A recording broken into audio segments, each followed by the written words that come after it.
Welcome to 1/2 family. 2022 December மாதம் 26ஆம் தேதி புதுக்கோட்டை மாவட்டம் வேங்கவேல்ற கிராமத்துல மனித மலத்தை குடிக்கிற தண்ணியில கலந்ததா காவல்துறைக்கு ஒரு புகார் தெரிவிச்சிருக்காங்க. இந்த சூழ்நிலையில கிட்டத்தட்ட இந்த வழக்கு 2 வருஷமா விசாரணையில இருந்திருக்கு. தமிழக காவல்துறை 2025 ஜனவரி மாதம் குற்றப்பத்திரிகை தாக்கல் பண்ணியிருக்காங்க. அதுல என்ன சொல்லியிருக்காங்கன்னா, வேங்கவேல் கிராமத்தை சார்ந்தவங்க தான் சொந்த வெறுப்பின் காரணமாக தான் சொந்த சமூகத்துக்கே இந்த மாதிரி ஒரு கேவலமான விஷயத்த பண்ணியிருக்காங்க அப்படின்ற மாதிரி சொல்லியிருக்காங்க. இதுல 3 சமூகம் இருக்கு. இதுல பட்டியலினத்து சமூகத்தை சார்ந்த முரளிதரன், சுதர்ஷன், முத்துகிருஷ்ணன். இதுல முரளிதரன்றது ஒரு காவலர்.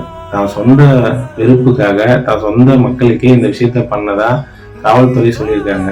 இதுக்கு விசிக தலைவர் அண்ணன் தொல் திருமாவளவன் அவர்கள் காவல்துறை சொன்னது முழுக்க ஜோடிச்ச பொய்யே, இதை சிபிஐக்கு இந்த வழக்கை மாத்துங்க அப்படின்ற மாதிரி வலியுறுத்தியிருக்காரு. இதுக்கு கம்யூனிஸ்ட் கட்சியும் ஆதரவு தெரிவிச்சிருக்காங்க.